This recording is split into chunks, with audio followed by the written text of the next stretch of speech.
안녕하세요. 저는 올해 55살이 되는 여자예요. 제 나이 정도가 되면 자식들이 제 앞가림을 할 수 있을 정도의 나이가 됩니다. 성인이 되었거나 성인을 앞두고 있는 나이거든요. 그래서 저희 네 가족에겐 앞으로 행복만 가득한 줄 알았습니다. 그런데 저의 어리석은 실수로 인해 저희 가족의 행복은 산산조각이 나게 되었어요.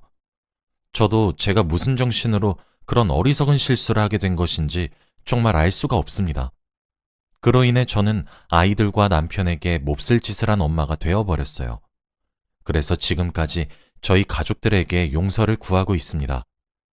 몇 년 전에 비해서는 많이 나아졌지만 그래도 상처를 받았다는 사실은 변함이 없는 것 같습니다. 한순간의 어리석은 실수로 돌이킬 수 없는 상황까지 치닫게 된 것이죠.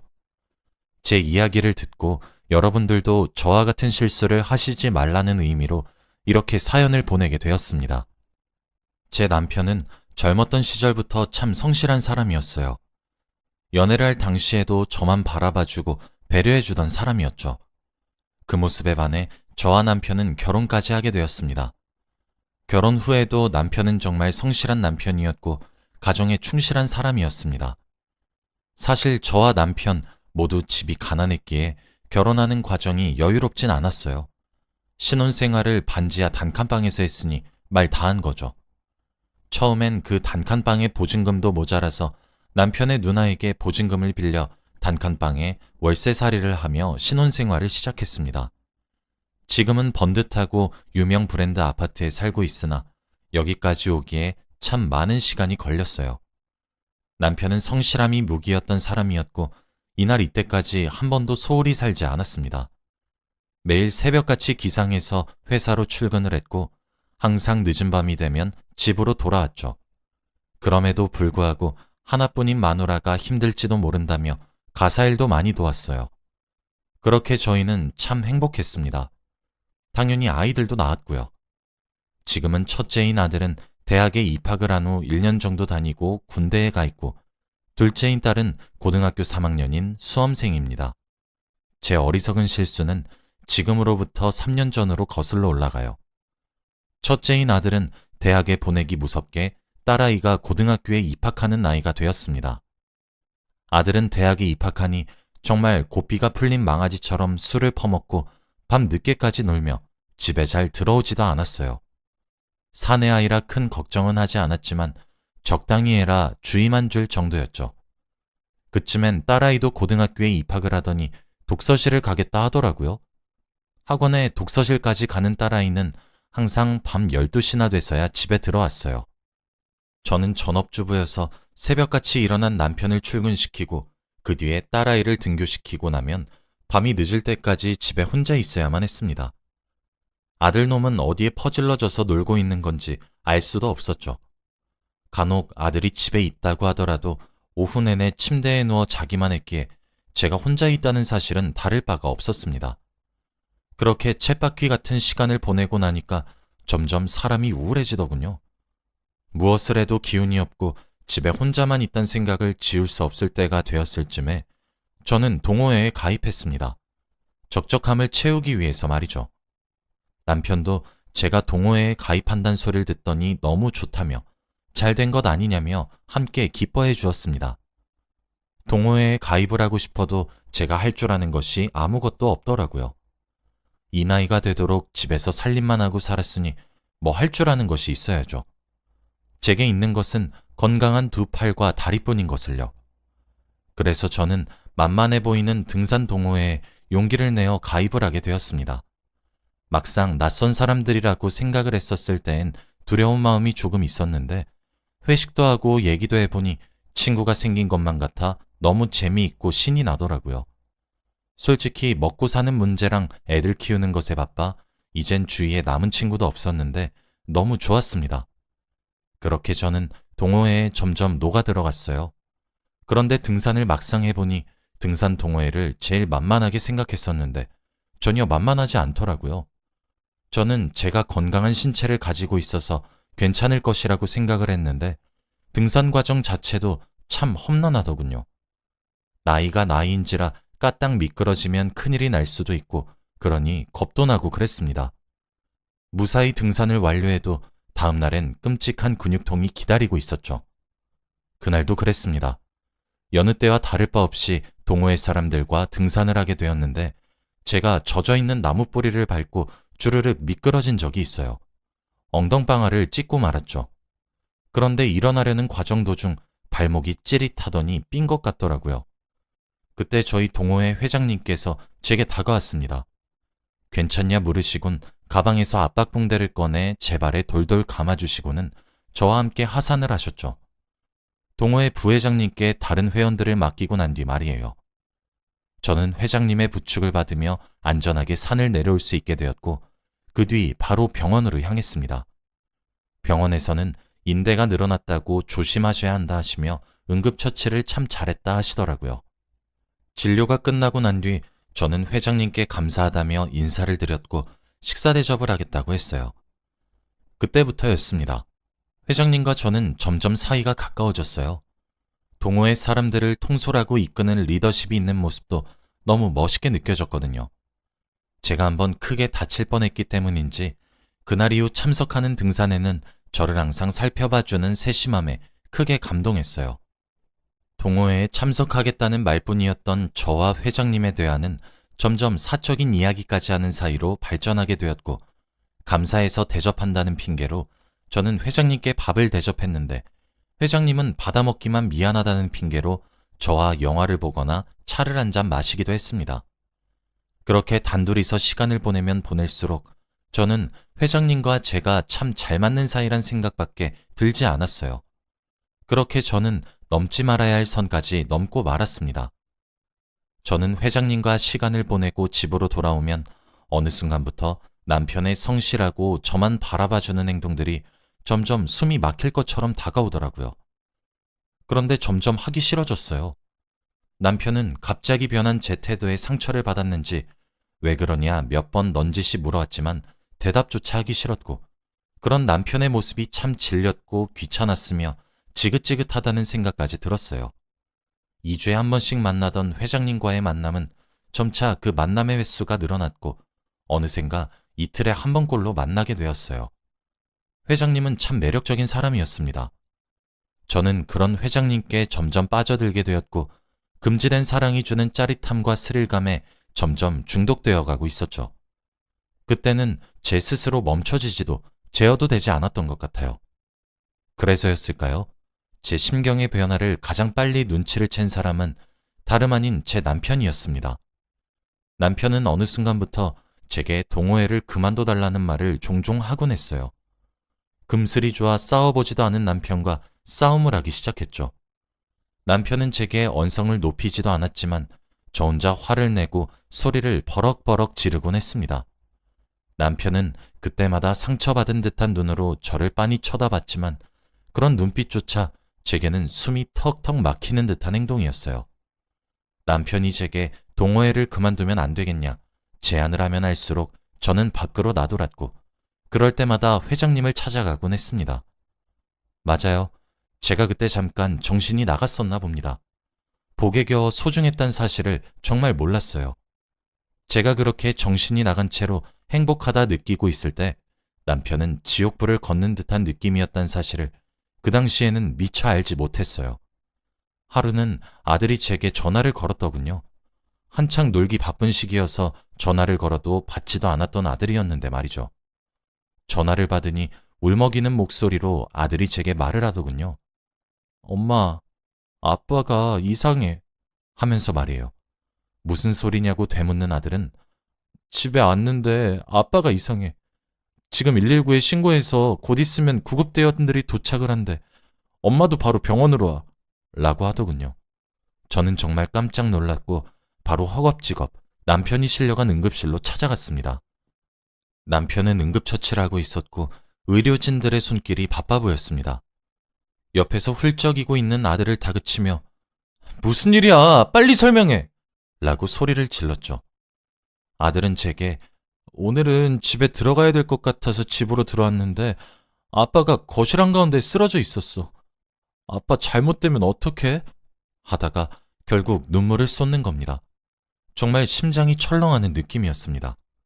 저는 아들의 손을 꼭 잡으며 남편이 눈을 뜨게 해달라고 하늘에 대고 기도하기 시작했어요. 남편은 위세척을 하면서 괜찮아졌죠. 의사 선생님이 말씀하시기를 만약 조금이라도 병원에 늦게 도착했다면 장담할 수 없었을 거라고 말씀하시더군요. 저는 안도의 한숨을 내쉬며 아들에게 병원에 있으라 말을 하고 집으로 돌아갔어요. 남편과 제 옷가지를 챙기기 위해서 말이죠. 집에 도착해보니 여기저기 아주 집안 꼴이 엉망이더라고요. 거실부터 먼저 정리를 하고 있는데 소파 밑에 종이 한 장이 떨어져 있었습니다. 그것은 유언장에 적을 내용들을 연습한 종이처럼 보였죠. 거기엔 남편의 진심이 적혀 있더라고요. 안녕하세요, 변호사님. 이렇게 연락을 드리게 되어 정말 죄송하게 생각합니다. 저는 아내와 이혼을 할 자신도 없고 앞으로 살아갈 자신도 없는 것 같아 이런 결정을 하게 되었습니다. 제가 처음에 말씀드렸던 아내와의 이혼 소송이 아닌 상간남에 대한 소송만 제기해 주시길 간곡히 부탁드려요. 그 정도는 해야 저도 저승 갔을 때 마음 편히 있을 수 있을 것 같거든요. 그렇게 받아낸 위자료는 저희 아들에게 전해주세요. 딸과 아들이 반씩 가질 수 있게 해주시길 부탁드립니다. 그리고 여보, 반지하 단칸방 월세살이부터 시작해서 전세를 살고 자가를 가지게 되기까지 당신이 내 곁에 있지 않았다면 불가능했을 거라고 난 확신하고 있어. 점점 나에게 낯설게 대하고 거리를 두는 당신을 보면서 그러면 안 된다고 생각했지만 당신 몰래 휴대폰을 훔쳐보고 당신의 불륜 사실을 알게 되었어. 그 사실을 알게 되자마자 나를 위해, 우리 아이들을 위해 이혼을 해야겠다고 결심했지. 그렇게 변호사님을 찾아가게 된 거야. 그런데 변호사님이 내게 처음 해보라고 하신 일이 그간에 있었던 결혼 생활을 요약해서 적으란 일이셨어. 그동안 결혼 생활하면서 나는 당신과 행복했고 아름다운 추억을 적을 수밖에 없었지. 그랬던 당신과 도무지 이혼할 수가 없었어. 그러니 내 선택을 이해해줘. 우리 딸과 아들아, 너희 엄마를 너무 원망하지 말았으면 좋겠어. 내가 조금 더 가정에 충실하게 살았거나 너희 엄마와 조금 더 많은 시간을 보냈으면 좋았을 텐데. 한 집안의 가장으로서, 너희들의 아빠로서 이런 어리석은 선택을 하게 된 것을 이해해 주길 바라고 너무 원망하지 말아주길 바란다. 모든 것이 부족한 아빠 탓이야. 너희들과 엄마를 외롭게 만든 내 탓이니 너희 엄마를 원망하지 말거라. 아빠가 많이 사랑해? 라고 말이에요. 그 편지를 읽어보니 남편은 이미 제 불륜 사실을 알게 된 지 한참 지난 것처럼 보였고 이혼 소송을 결심했으나 저를 너무 사랑해서 차마 그럴 수 없었기에 끊으려고 했었던 것 같았어요. 그래서 변호사님께 보내야 되는 유언장을 따로 연습한 것 같았습니다. 그 종이에 적혀진 짧다면 짧고 길다면 긴 편지들을 읽으니 그제서야 제 머리를 누군가 내려찍는 듯한 느낌을 받았어요. 내가 미쳤구나. 내가 정신이 나갔었구나. 그제서야 미친 듯이 후회가 밀려왔습니다. 내가 정말 무슨 짓을 한 건지 실감이 절로 나기 시작했죠. 집을 치우다 말고 저는 그 종이만 주워들고 다시 남편이 누워있을 병원으로 뛰어갔어요.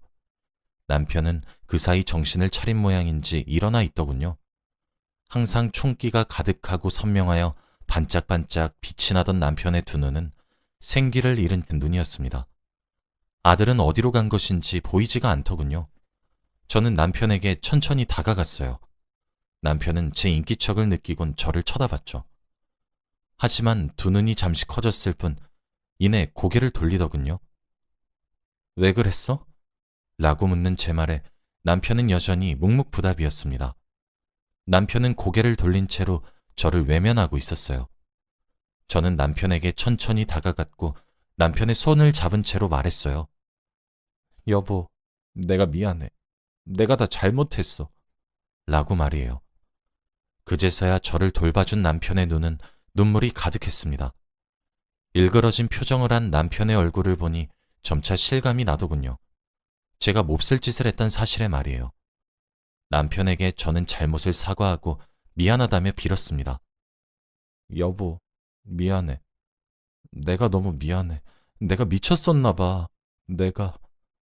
내가 정말 미안해. 그러니까 두 번 다시 이런 선택하지 마. 제발 부탁이야. 이런 말이 얼마나 염치 없이 들릴 줄도 알고 뻔뻔한지 알고 있지만 나에게 한 번만 더 기회를 줘. 나 당신이 유언장 작성한 거, 연습한 거 봤어. 나 빨리 가정으로 돌아올게. 아니, 이미 돌아왔어. 그러니까 제발 이런 선택하지 마. 라고 말이에요. 그렇게 남편을 부둥켜 안고 얼마나 울었는지 모르겠습니다. 남편도 저를 마주 안아주더군요. 사실 남편은 그동안 제 불륜 사실을 알고 난 뒤 우울증과 함께 불면증이 심하게 찾아와 정신과를 다니고 있었다고 하더라고요. 남편이 이혼 소송을 의뢰했던 변호사는 제 예상대로 남편의 유언장을 받았더라고요. 남편은 제게 기회를 주겠다고 하며 저를 용서했고 그대로 변호사님께 회장님에 대한 상간남 소송만 부탁드리더라고요. 변호사님은 지금이라도 가정에 돌아오셔서 다행이란 말과 함께 남편에게 2번 다시 그런 어리석은 짓을 하지 마시라고 누누이 당부하시더군요. 저는 자진해서 제 휴대폰을 드렸고 상간남 소송은 수월하게 진행이 되었습니다. 회장님은 제게 연락해와서 제정신이냐 물어보더라고요. 저는 그저 미안했단 대답만 하며 전화를 끊었습니다. 결국 위자료로 저희는 3천만 원을 받을 수 있었어요. 물론 소송을 하는 과정에서 딸과 아들은 커다란 상처를 입게 되었습니다. 유독 아빠를 따르던 딸은 저를 미친 듯이 원망했고 아들도 커다란 충격에 빠졌어요. 딸과 아들은 제게 미친 것이 분명하다며 비수 같은 말을 많이 하기도 했습니다. 할 말이 없더군요. 부모로서 아이들에게 모범을 보여도 모자란데 아이들이 하는 말이 제게 비수처럼 꽂혀도 저는 받아들여야 한다고 생각했어요. 아이들에게 미안하다고 용서를 구했죠. 그게 지금까지 이어오고 있습니다. 그로부터 3년이 지났지만 아이들은 여전히 제게 냉랭하며 아이들의 아빠에게 이혼을 권유하고 있습니다. 솔직히 그런 아이들의 태도에 상처가 없다고 하면 거짓일 거예요. 하지만 저렇게 커다란 상처를 가질 정도였구나 라는 생각이 들게 되면 입이 10개라도 할 말이 없어집니다. 남편은 저를 용서했다고 말을 하지만 저는 남편에게 끊임없이 용서를 구하는 중이에요. 아직도 남편이 저 때문에 그런 선택을 했다는 것이 믿기지도 않고 믿을 수도 없는 것 같아요. 저는 남편의 커다란 사랑을 깨닫게 되어 너무 미안할 뿐입니다. 그리고 그런 남편을 참 많이 사랑하고 있어요. 물론 지금 당장은 아이들은 엄마인 저를 경멸하고 용서할 생각이 없어 보이긴 하지만 저는 그래도 아이들에게 용서를 계속해서 구할 생각입니다. 남편도 괜찮다고 말은 하지만 여전히 불안해하는 모습을 보이니 정말 미안할 뿐이고 남편에게도 제가 잃었던 신뢰를 다시 회복할 수 있게 정말 많이 노력을 할 생각이에요. 저는 정말 한순간의 쾌락과 즐거움만 쫓다가 편안하고 안락했던 행복을 잃게 되었어요. 여러분들은 저와 같은 실수를 하지 않으시길 바랍니다. 사랑하는 가족들이 저로 인해 상처받아 힘들어하는 모습을 보고 있기가 너무 힘이 들어요. 다행인 것은 남편의 우울증과 불면증이 그때에 비해 정말 많이 나아졌고 정상인과 다를 바 없어졌다는 사실입니다. 한없이 미안하기만 한 남편은 제게 가정으로 빨리 돌아와줘서 고맙다고 말을 하는데 참 이런 사람을 두고 제가 그렇게 몹쓸 짓을 했나 싶어요. 저는 시간이 조금 더 걸리겠지만 옛날 화목하고 행복이 충만했던 가정으로 돌아가기 위해 정말 노력하고 합니다. 응원해 주시길 부탁드려요. 제 이야기는 여기까지입니다. 제 치부와 다름없는 이런 이야기를 하게 된 이유는 남들도 저와 같은 실수를 하지 않길 바라는 마음 때문이에요. 본인이 선택한 배우자를 기만하지 않으셨으면 좋겠네요.